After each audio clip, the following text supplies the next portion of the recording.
We did it. We took control of the Senate from Mitch McConnell. Even so, Republicans may still be able to block key parts of Joe Biden's agenda.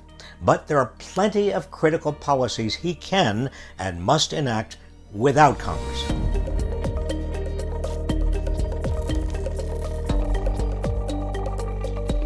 Biden's first task is to undo Trump's litany of cruel and disastrous executive orders.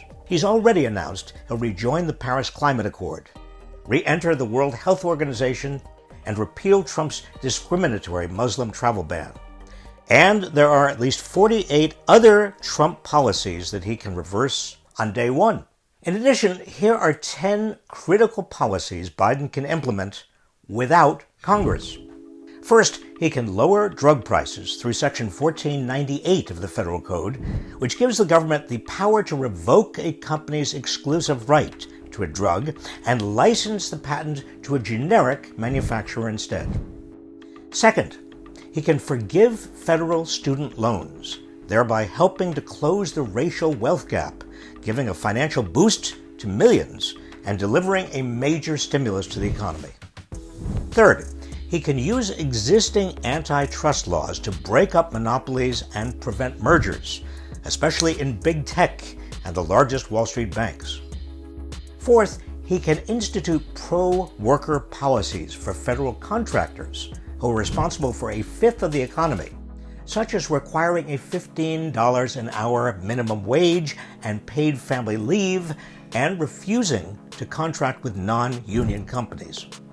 Fifth, he can empower the Labor Department to aggressively monitor and penalize companies that engage in wage theft and unpaid overtime, and who misclassify employees as independent contractors, as Uber and Lyft do. Sixth, he can make it easier for people to get health care by eliminating Medicaid work requirements, reinstating federal funding to Planned Parenthood, and expanding access to Affordable Care Act plans. Then it'll be up to us to push him to enact Medicare for all. Seventh, he can ban the sale of public lands and waters for oil and gas drilling.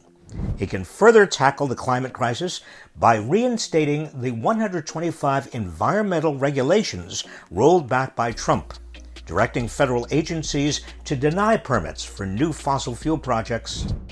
Eighth, his Securities and Exchange Commission can reinstate its ban on stock buybacks so that corporations are more likely to use their cash to invest in workers instead of enrich their shareholders. And he can rein in Wall Street by strengthening the Consumer Financial Protection Bureau and other financial regulators, while his Treasury Department can close many tax loopholes. Ninth, he can address the cruelty of capital punishment by granting clemency to everyone on federal death row, effectively ending the death penalty with a stroke of a pen. He can address other injustices by having the Department of Justice implement mass commutations for low-level drug offenders, strengthening the department's Civil Rights Division, and reining in rampant police misconduct through consent decrees. And he can undo some of the damage wrought by the racist war on drugs by directing his Attorney General to reclassify marijuana as a non-dangerous drug.